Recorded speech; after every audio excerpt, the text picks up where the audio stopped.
Welcome to our continuing series, Questions and Answers for a World in Crisis. Today, On the Mother, Part 2, from Sri Aurobindo. Disciple, why do I sometimes feel myself far from the Mother? I want to be able to feel her constantly with me. Sri Aurobindo, the Mother is always there with you. You have only to throw away the forces of ignorance to feel her with you always. 1st August 1933. Disciple, you have said, always behave as if the Mother was looking at you, because she is indeed always present. Does this mean that the Mother knows all our insignificant thoughts at all times, or only when she concentrates? Sri Aurobindo, it is said that the Mother is always present and looking at you. That does not mean that in her physical mind she is thinking of you always and seeing your thoughts. There is no need of that, since she is everywhere and acts everywhere out of her universal knowledge. Disciple, it seems to me that the more we communicate our thoughts to her, the more we open ourselves to her forces, and the more effective becomes our surrender to her. Am I right? Sri Aurobindo, yes, quite right. 12 August 1933. Disciple, in what sense is the Mother everywhere? Is it because she has descended to the universal and has complete knowledge of the forces working there? I suppose the universal or everywhere includes the physical plane. If so, does the Mother know all the happenings and events on the physical plane? Sri Aurobindo's answer, including what Lloyd George had today for breakfast, or what Roosevelt said to his wife about their servants?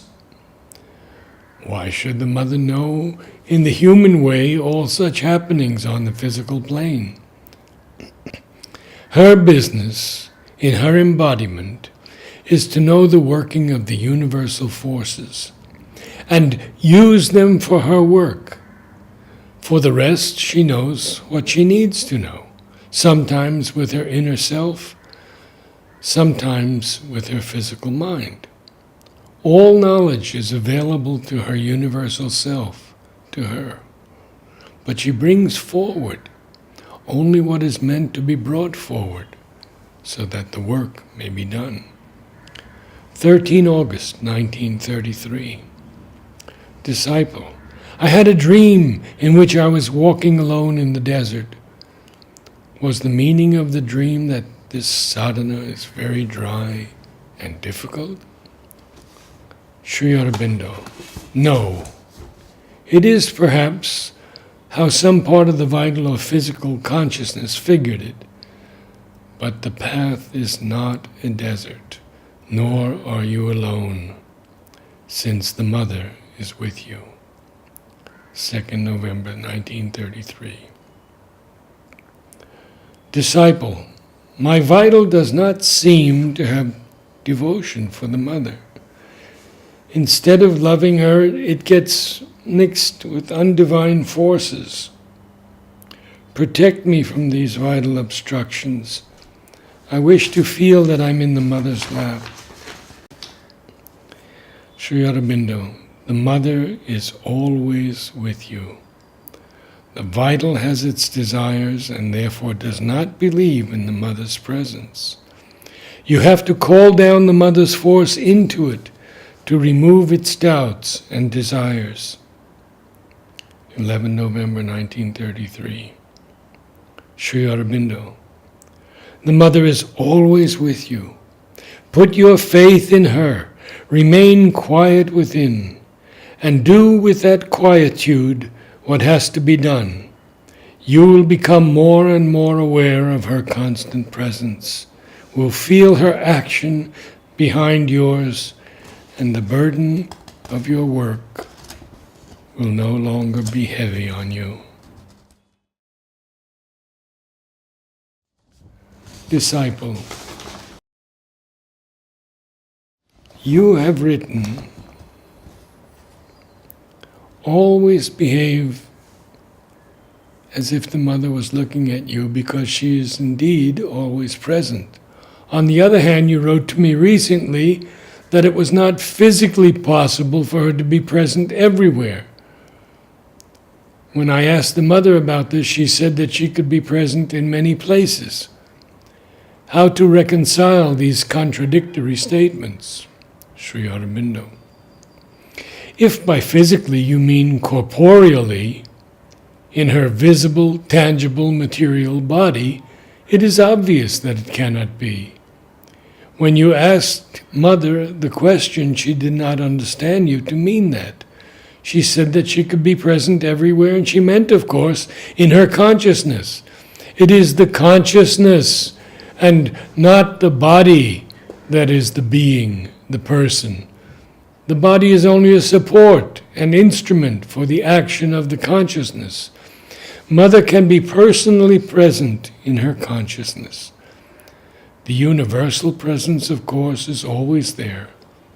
And the universal and personal are two aspects of the same being. 25th August 1936. Disciple, sometimes the thought comes to me, outwardly and inwardly I am very far from the mother. Why does it come? Sri Aurobindo, it is the feeling of the physical or outward being which is by its ignorance unable to feel the mother's nearness. Disciple, how can I convince myself of the falsity of this thought and drive it away? Sri Aurobindo, the mother is always near and within. It is only the obscurity of mind and vital that do not see or feel it. That is a knowledge which the mind ought to hold firmly. 29 April 1937. Sri Aurobindo, live always as if you were under the very eye of the Supreme and of the Divine Mother. Do nothing, try to think and feel nothing that would be unworthy of the Divine Presence. 16 April 1930. Again, Sri Aurobindo, the constant presence of the Mother comes by practice. The divine grace is essential for success in the sadhana, but it is the practice that prepares the descent of the grace. Sri Aurobindo, you have to learn to go inward, ceasing to live in external things only. Quiet the mind and aspire to become aware of the Mother's workings in you. 2nd July 1930. Disciple, how and when can one feel the Mother's constant presence all the time? Sri Aurobindo, it is a matter, first, of the constant activity of the psychic, and secondly, of the conversion of the physical and its openness to inner supraphysical experience.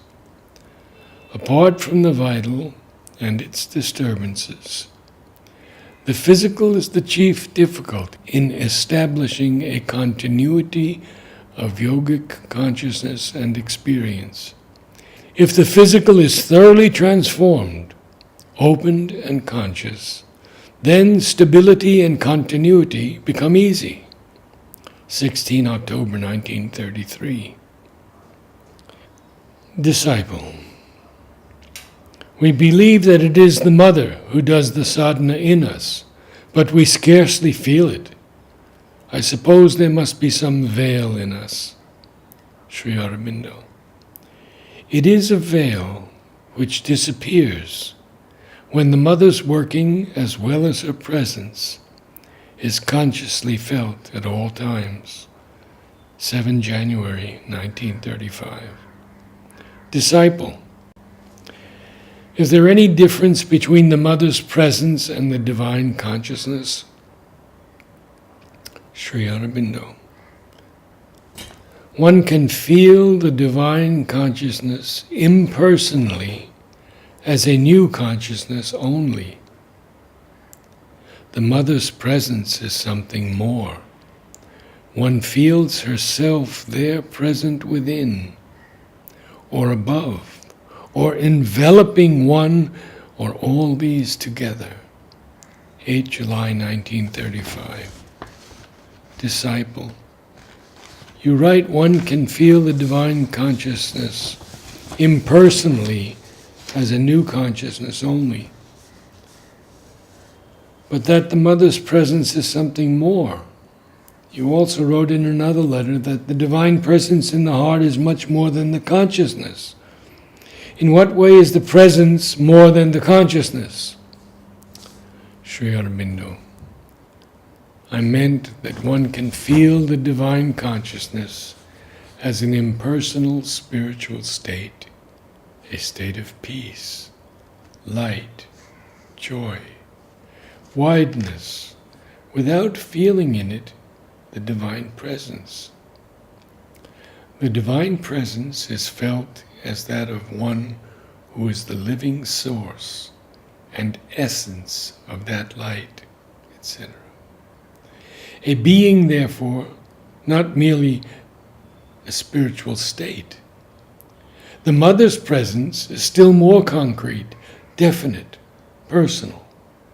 It is not that of someone unknown, of a power or being, but of one who is known, intimate, loved, to whom one can offer all the being in a living, concrete way.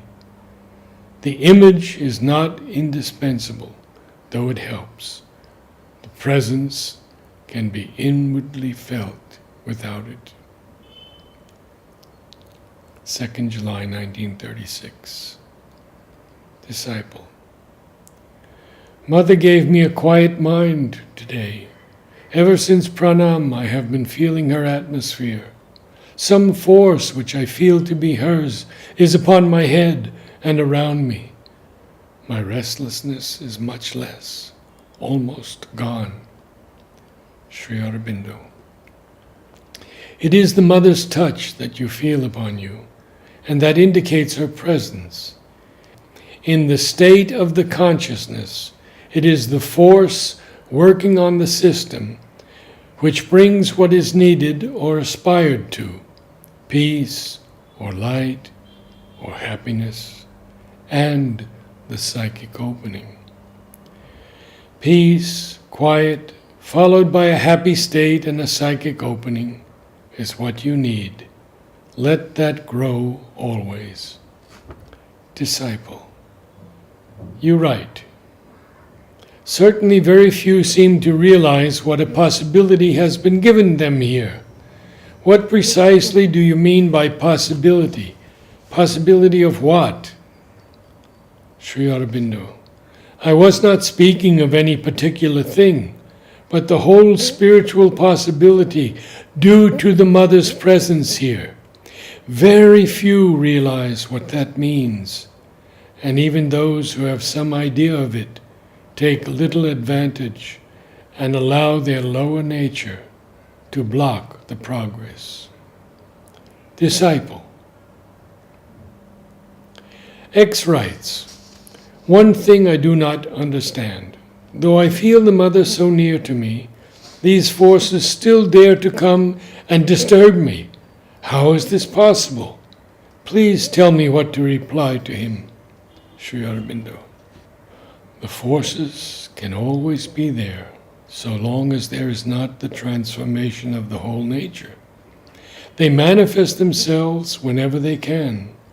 But if the presence of the mother can always be felt vividly and continuously, Then one need not be troubled by their endeavors. One can face and repel them in the full consciousness of the Mother's grace and protection. 1936.